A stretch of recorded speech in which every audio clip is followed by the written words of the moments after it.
Iran ने हाहाकार मचाकर रख दिया है। ये वीडियो किसी गेम या मूवी का नहीं है, ये वीडियो है ग्रीस के एक ऑयल टैंकर का, जिसे तबाह ऐसे किया कि एक झटके में पूरा टैंकर तेल समेत आग की लपटों में बदल गया। इतना ही नहीं, इसके कुछ ही मिनटों बाद ईरान ने एक और हमला किया और इस बार अमेरिका के सबसे बड़े तेल टैंकरों में से एक CFC विष्णु को निशाना बनाया और इसे पूरी तरीके से तबाह कर दिया। आप देख पा रहे हैं कि कितनी भयंकर तरीके से टैंकर तबाह हो गया।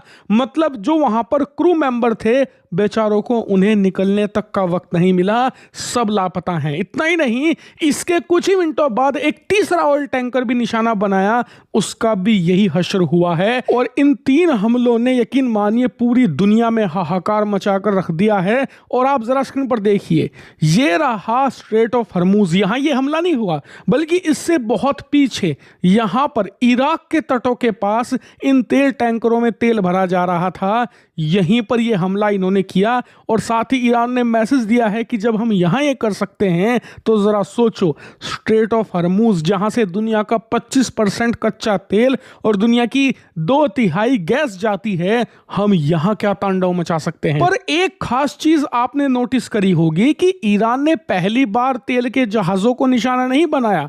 पहले भी वो हमला कर रहा था, लेकिन पहले जब हमला करता था तो तेल के जहाज को थोड़ा बहुत नुकसान होता था, सिर्फ 1-2 जो क्रू मेंबर है उसी की जान जाती थी। लेकिन आज जो हमले हुए हैं उसमें एक धमाके में पूरा का पूरा जहाज खत्म हो रहा है, जबकि जहाज को बनाया ही इस तरीके से जाता है कि कल को अगर जहाज पर थोड़ा बहुत हमला हो भी जाए तो तेल सुरक्षित रहे, तेल आग ना पकड़े। लेकिन यहां तो पूरा जहाज सुहा हो रहा है। ऐसा क्यों?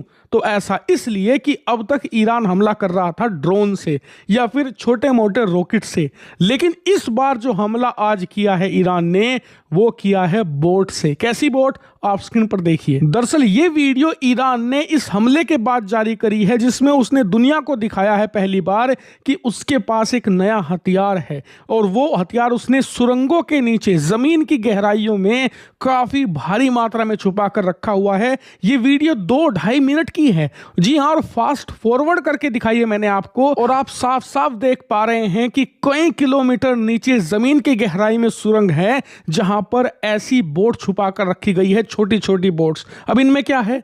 तो इनमें भरा हुआ है बारूद। आप ऐसा समझिए कि एक तरीके की कामिकाज़े बोट है, यानी कि ये बोट बारूद से भरी रहती है और तैरकर धीरे धीरे ऑयल टैंकर या जहाज के पास जाएगी और फिर इसमें एक जबरदस्त धमाका होगा। और वो धमाका इतना विशालकाय होगा कि 10-15 ड्रोन के धमाके मिलाकर उसका बराबरी ना कर पाए। और इसीलिए जब इससे आज हमला किया ईरान ने, तो एक झटके में पूरा का पूरा जहाज ही तबाह हो गया। और ईरान ने यह भी कहा है कि ये सिर्फ एक हमने आपको सुरंग दिखाई है, ऐसी हमारे पास दर्जनों सुरंग है और हर सुरंग किलोमीटर के हिसाब से लंबी है और उसमें सैकड़ों की संख्या में ऐसी बोट हैं। और अब हम इन्हीं से हमला करेंगे जो हमारी बात नहीं मानेगा। अब आप कहोगे कि युद्ध हुए इतने दिन हो गए, तो अभी ईरान हमला क्यों कर रहा है? इनसे पहले दिन से हमला कर सकता था ना।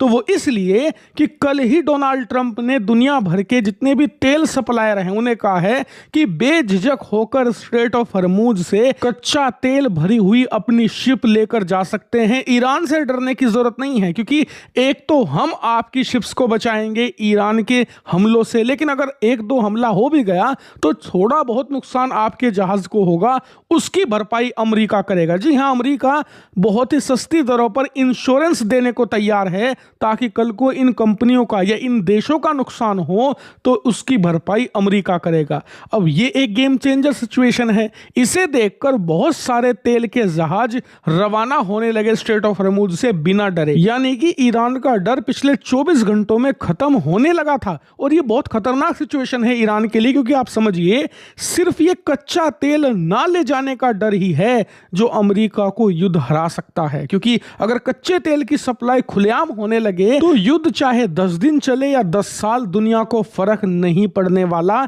अमेरिका तभी तभी दबाव में आएगा, तभी झुकेगा जब दुनिया में कच्चे तेल की सप्लाई ना हो और कच्चे तेल के दाम बढ़ने लगे।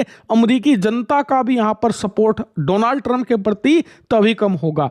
इसीलिए ये डर स्टैब्लिश करने की जरूरत है ईरान को, और वो उन्होंने आज बखूबी तरीके से कर दिया है अपना अल्टीमेट हथियार कामेकाजी बोट से। और इसका सबसे बड़ा सबूत आप खुद अपनी स्क्रीन पर देखिए। इस समय भारत, पाकिस्तान, चीन, यहां तक कि यूरोप के देश सब ईरान के सामने बातचीत की टेबल पर आ गए हैं। कोई कह रहा है ईरान को कि जी हमारे 10 तेल के टैंकर निकलवा दो, कोई कह रहा है कि जी बस 15 निकलवा दो, हमारी 1-2 हफ्ते की छुट्टी हो जाएगी और उसके बाद आप कुछ भी करो। इससे आप समझिए कि इन हमलों ने ईरान के हाथ में कितनी ताकत दे दी है, कितनी नेगोशिएटिंग पावर आ चुकी है उनके हाथ में। और यकीन मानिए इससे ट्रंप की पोजीशन कमजोर हुई है और अमेरिकी फौज के हाथ से ये पूरा युद्ध रेत की तरह फिसल रहा है जो उनके काबू में नहीं आ रहा। वहीं ईरान जितना कमजोर पहले हुआ करता था उतना ही मजबूत आज हो गया है। जी हां, इस युद्ध से एक्चुअल में फायदा हुआ है ईरान को, क्योंकि ईरान तो एक इररेलेवेंट कंट्री था, कोई पूछता नहीं था, कोई उनका एक बूंद तेल नहीं खरीदता था सैंक्शंस की वजह से। लेकिन अब आप खुद देखिए कितनी बड़ी पावर है ईरान की ये, कि तेल सऊदी का है, तेल यहां पर कतर, कुवैत, बहरीन का है, तेल इराक का है, यहां तक कि गैस यूएई और कतर की है। लेकिन इनमें से एक भी देश आज की तारीख में बिना ईरान की मंजूरी के एक बूंद तेल की बेचकर दिखा दे। मतलब अचानक से ईरान दुनिया के सबसे इंपॉर्टेंट कंट्रीज की सूची में आ गया है, सबसे महत्वपूर्ण बन चुका है। और इतना ही नहीं, बात सिर्फ तेल की या तेल बेचने की नहीं है, बात है इन्फ्लेशन की। यहां पर ईरान सिर्फ कच्चा तेल कंट्रोल नहीं कर रहा, बल्कि वो दुनिया की महंगाई पकड़ कर बैठ गया है, क्योंकि कच्चा तेल वो जितना ज्यादा रोकेगा दुनिया भर में उसकी सप्लाई कम होगी, सप्लाई कम होगी तो आप खुद सोचिए कि उसके दाम भी तो बढ़ेंगे, जो ऑलरेडी बढ़ चुके हैं और तेजी से बढ़ रहे हैं। और जब कच्चे तेल के दाम बढ़ते जाएंगे तो ऐसी स्थिति में महंगाई भी बढ़ेगी, क्योंकि कच्चा तेल का दाम बढ़ेगा तो पेट्रोल डीजल के दाम बढ़ेंगे, और जब पेट्रोल डीजल के दाम बढ़ते हैं ना तब असली महंगाई की शुरुआत होती है, क्योंकि हर एक चीज ट्रांसपोर्टेशन पर टिकी हुई है। सब्जी आपके खेत से निकलकर मंडी तक जाती है, मंडी से बाजार तक जाती है, बाजार से गली मोहल्ले तक जाती है। इस बीच कितने जगह ट्रक, ट्रैक्टर इनका इस्तेमाल होता है जिसमें पेट्रोल डीजल खर्च होता है। और जो आदमी आपको बेच रहा है सब्जी वो अपनी जेब से थोड़ी ही देगा, वो ये एक्स्ट्रा पेट्रोल डीजल का खर्चा भी आपकी जेब से निकालेगा। और ये तो सिर्फ मैंने आपको फल सब्जी का उदाहरण दिया है, कई ऐसे सामान हैं जो फैक्ट्रियों में बनते हैं, वहां पर बिजली महंगी होगी, वहां पर कच्चा माल पीछे से ट्रकों में ढोया जा रहा है, आगे उसे प्रोसेस करके आप तक भेजा जा रहा है, ट्रकों का यूज होता है, उसमें भी बहुत ज्यादा खर्चा बढ़ेगा। तो ओवरऑल महंगाई हर जगह आपको देखने को मिलेगी। हालांकि भारत में इसका प्रभाव अभी कुछ कम दिखेगा, वो इसलिए कि भारत में ये बात सत्य है कि पेट्रोल डीजल की कमी नहीं होने वाली। हम सिर्फ अरब देशों से कच्चा तेल नहीं खरीदते, ना ही सिर्फ रूस पर निर्भर है, 40 से ज्यादा सप्लायर हैं भारत के दुनिया भर में, हमें इसकी कमी नहीं होगी। लेकिन दिक्कत यह है कि हम जिससे भी खरीदेंगे महंगे दाम हमें भी देने पड़ेंगे, यानी कि महंगा होगा। अब सरकार क्या करेगी कि उस महंगे दाम को कुछ हद तक खुद झेलेगी, कुछ हद तक पेट्रोलियम कंपनियां झेलेगी, लेकिन आप खुद सोचिए इनकी भी एक लिमिट है, एक कैपेसिटी है जिसके बाद ये झेल नहीं पाएंगे।